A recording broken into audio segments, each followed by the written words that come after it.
And we welcome back to the program David Foot, the demographer and economist, professor at the University of Toronto, author, of course, of Boom, Bust, and Echo, Profiting from the Demographic Shift in the 21st Century.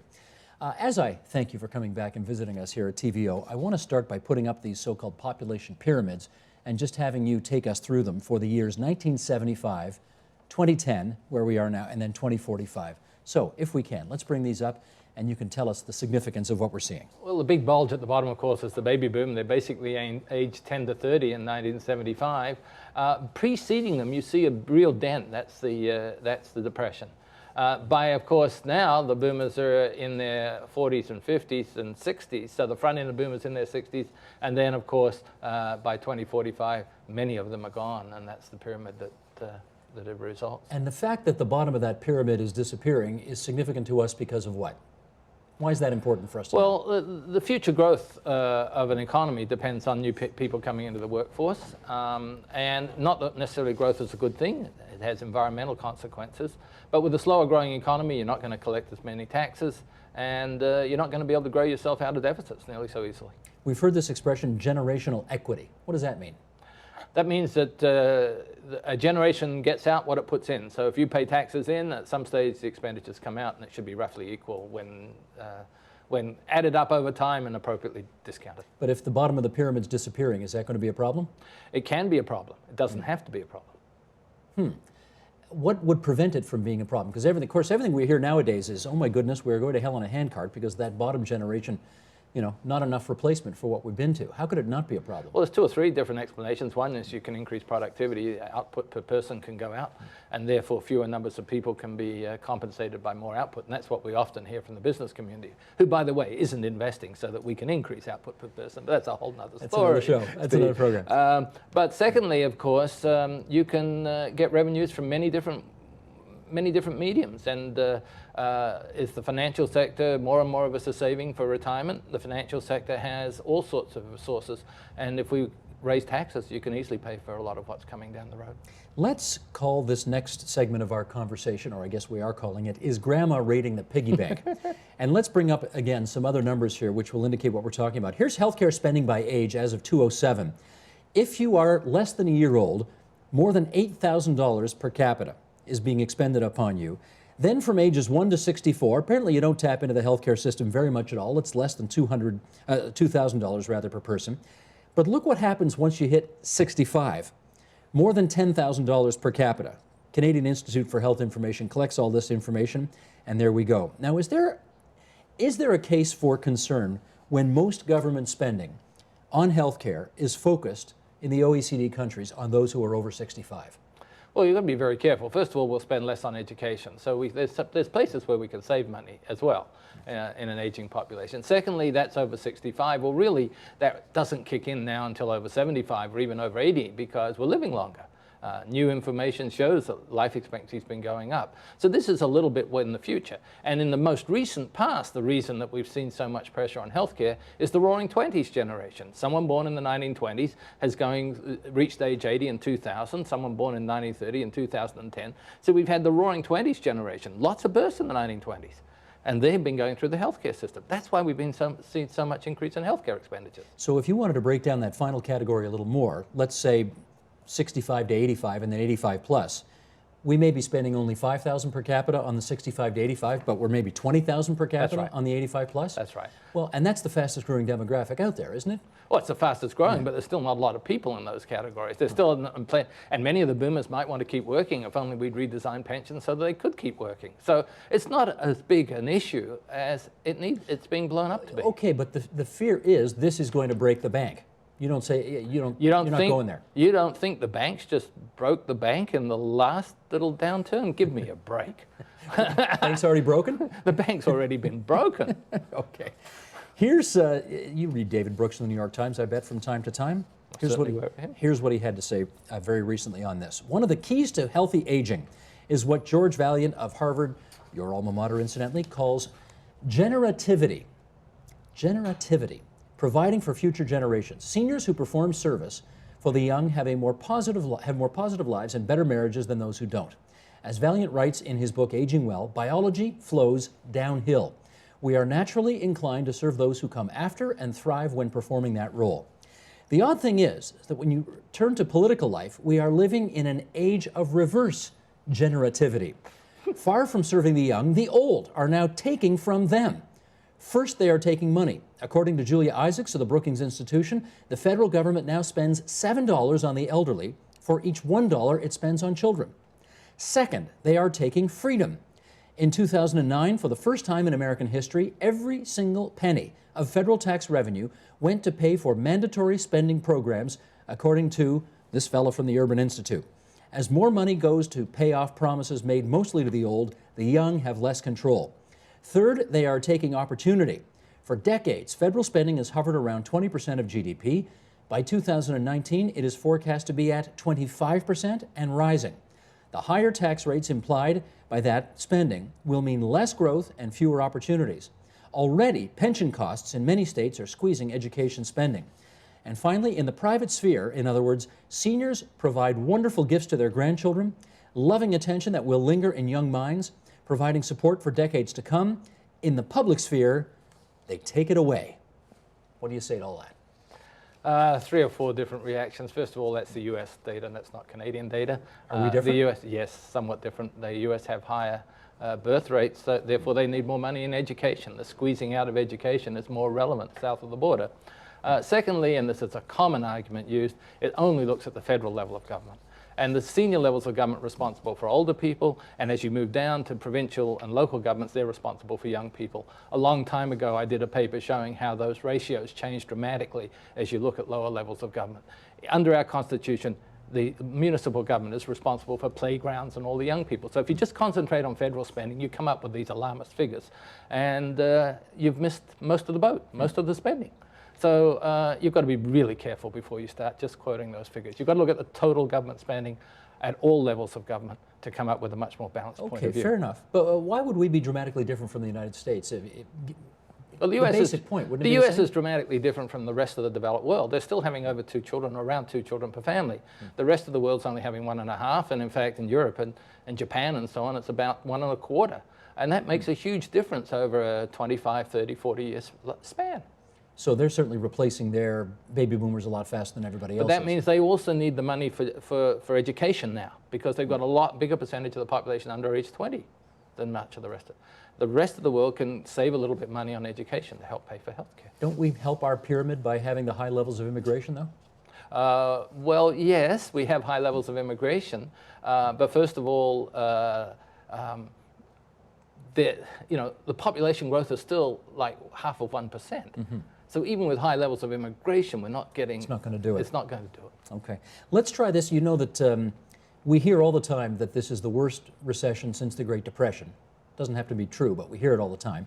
Mixed with the financial meltdown that we had last year, it might be the most unique set of circumstances since the Great Depression. I know what you want to tell me, but hold off on this for a second. Here's what your colleague, Philip Oreopoulos, had to say in the Globe and Mail. The U of T labor economist Philip Oreopoulos has examined what happened to Canadians who graduated in the past 2 recessions, so early 80s, early 90s. He's found their earnings lag peers who graduate during good times for a full 8 to 10 years. That wage gap is likely to happen in this recession too, he said. The good news is that gap eventually closes. Recession-era grads' wages usually catch up after a decade. The bad news is twofold. Their lifetime earnings suffer, and those who graduate from less prestigious universities or programs never fully catch up. Okay, a bunch of stuff to unpack here. First of all, is this the worst recession since the Great Depression? Well, the youth unemployment rate, let's just use the youth, is currently around 15%. So that's really tough. I really feel for my students as they go out looking for their first job. It's never been easy to get your first job. My heart's with them. But in the early 90s, that 15% was 7%. And when the tail end of the boomers came into the job market in the early 80s, that was 19%. So in fact, was 19 in the 80s, 17 in the 90s, and it's 15 now. Today. So empirically speaking, if you're a young person looking for a job today, it was worse 10 years ago and 20 years ago. It was probably worse for your parents who came out in the early 80s. And they don't want to hear that. No. Still tough to get a job today. Still tough to get a job. Your first job's always been difficult. Okay. How do you think this recession is going to affect the potential earnings of young people looking for a job today? Much the same. I would agree with Phil, my colleague, that basically you do suffer. You start at a lower level, and the probability of getting a job is lower, and you probably do suffer for 8 to 10 years. Those are people who graduated in the early 90s. They really didn't get on track until the late 90s. You delay marriage, you delay buying a house, and so it is tough if you graduate in a recession. Does it make sense then to stay in school longer? It always makes sense to stay in school longer, you know. And I'm not saying that because I'm a self-interest. professor. The more education you've got, the less probability you are of being unemployed. Okay, but U of T doesn't need any more grads, right? They're full enough. But you still say it's a good idea to stay in school longer? I still say it's a good idea to stay in school longer. I mean, it's very, very clear. And by the way, the U of T may be packed to the gills today, but 10 years from now, watch out. Meaning they're not going to be. College and university enrollments are going to plummet. They're going to plummet. This is totally off topic, but you can't just say something like that without my being curious about Numbers what of births started down in 1992. When did they reach age 19? So 2011. okay. So enrollments are going to go down. But the province is going to spend $300 million building new spaces for all the foreign students who are going to come here and take their places. So the classrooms actually are still going to be packed to the gills. That's probably true. That's the hope, anyway. Let me read you something from, you're very funny, David Foot. Let me read you something from the Edmonton Journal here. You got me off track. Christopher Reagan, Associate Economics Professor at McGill University in Montreal, which I also hear is not a bad post-secondary institution. Also, Senior Advisor to the Federal Finance Minister, recently told the Economic Society of Northern Alberta that an aging workforce foreshadows reduced tax revenue and skyrocketing healthcare spending from 2020 to 2040 in particular. Right now, he says, we have 5 people working for each senior citizen. 5 people are producing stuff. By 2040, you will have 2.5 producers per senior. He said our standard of living is mathematically determined by dividing our gross national product by our population. During the past 40 years, a bulging part of our population was employed, so our productivity and therefore standard of living went up, but massive retirement can change that. Question, can younger generations maintain the standard of living enjoyed by baby boomers in Canada, where a large proportion of people are retired? Again, a big issue. First of all, if you let some of those people in their 60s and 70s continue to work, not full time, then that can help offset this. Number 2, it's not something new. We've known about this for 50 years. We should have been planning for it for the last 50 years, and that means we shouldn't have been cutting taxes. Number 3. You want to be the politician that explains that to people? Do you want to go there in the show today? Okay. But that's the last thing you should be doing in an aging population is cutting government revenues, really. Because you need those revenues. You to need take those care of revenues, and we were in great shape until the recent downturn. And Canada was probably in better shape than almost any other country in the world in that regard too. So there are lots of things we could do. I mean, this analysis, and I certainly respect the point of view on the table, assumes that you retire at 65, you immediately start using healthcare. There's a lot of things that we can do to allow people to continue work till they're 75, to put off using healthcare till their late 70s and 80s. Would it be fair then to blame seniors for not vacating the workplace fast enough to give younger people a chance to get into those jobs? Wait a minute, the boomers are only 62, 63 now. They haven't turned 65 yet. They don't turn 65 till 2012, so just be patient. Can we blame them then? If you want to, you can do anything you want, Steve. No, but I'm saying, you know, there is this argument that they kind of have a responsibility Well, you can't have it on both sides. You can't expect them to exit the workplace and then complain there's a burden on the young people. If you don't want the burden on the young people, you want to keep them working, so they pay taxes. Come on, you can't have it both ways. Yeah, I hear you. But, you know, there's guys living in the States like Pete Peterson who say we've got a generational, never mind urban, rural, never mind, you know, red states, blue states. We have a generational war in the offing here between the young and the old. That's an American point of view again. Not I mean, you won't see that here. We're much more cooperative. And I've already suggested to you that if you allow the boomers to continue work 3 days a week for 60% salary, then they'll vacate some of their positions, make jobs for the young people, we'll have much more intergenerational understanding, and we'll continue to produce output. What's preventing that harmonious outlook you've just described from happening right now? It's in most pensions, for example, if you've got a pension or even if you've got an RSP, you can't both contribute and withdraw in the same year. You've got to retire full-time and then come back on an arrangement. Why shouldn't I be able to work 3 days a week for 60% salary? And the 2 days I'm not working, I withdraw from my pension. The 3 days I am working, I contribute to the pension. That's what's stopping a lot of this flexibility now. Smart pension reform. Yeah. And we're talking about pension reform. We're not talking about this sort of pension reform. Right. Let me ask you one last thing about property. Speculation with many property owners eventually passing away when this generation is many years down the road, there could eventually be an oversupply of housing units, leading to cheaper real estate prices for future generations. And you are the guy who thinks demographics explains 2/3 of everything. So does that make sense? Again, you've got to do it a lot more carefully than that. You would have said the same thing about big Rosedale houses, but what happened to the big Rosedale houses? They got split up into 2 or 3 condos. So big houses can have alternative uses down the road. So it depends on the level of immigration. Right now, house prices are high, but mortgages are a historic low. The young generation today loses on the price of property, but gains on the value of the mortgage. They don't have to pay nearly as high interest rates as most of the boomers did. So again, it's an argument that bears a little more deeper analysis than. Okay.